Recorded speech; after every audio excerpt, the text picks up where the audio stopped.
Hello class, today we will be talking about Mayer's multimedia principles.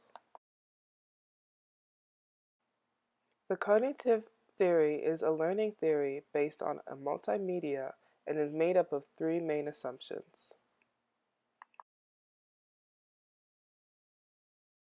Starting with the first assumption is that there are two separate channels for processing information, sometimes referred to as a dual coding theory. Our second assumption is that each channel has limited capacity. Our third assumption is learning is an active process of filtering, selecting, organizing, and integrating information based upon prior knowledge. Each of those channels have limited amount of space. Everyone is different. Humans can only process a finite amount of information a channel at a time. We make sense of info by actively creating mental representations.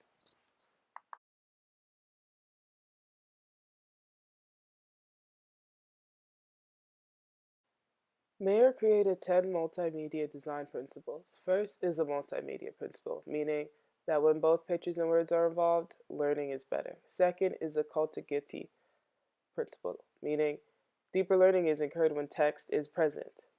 Third is a coherence principle.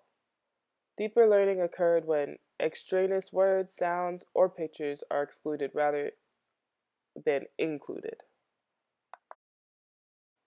Fourth is modality principle, meaning deeper learning occurred when animation is paired with narration, basically cartoons.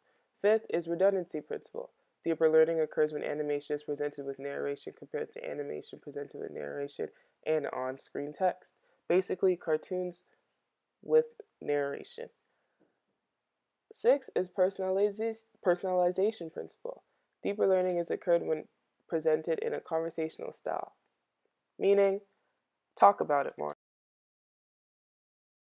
Seventh is the interactive principle, meaning deeper learning occurs when learner is able to control the rate at which multimedia is being presented. Basically, let your students control their work. Eighth is signaling principle. Deeper learning occurs when multimedia explanations are signaled compared to those that are not signaled. So tell your students what's important or not. Lastly are the voice principles and the image principles. Voice principles are just basically people learn better when words are spoken in a standard accent rather than a machine voice. And 10th principle is people do not necessarily learn better from a multimedia lesson when speakers' images are added to the screen. That is the end of this screencast. Thank you for listening. I hope it was helpful.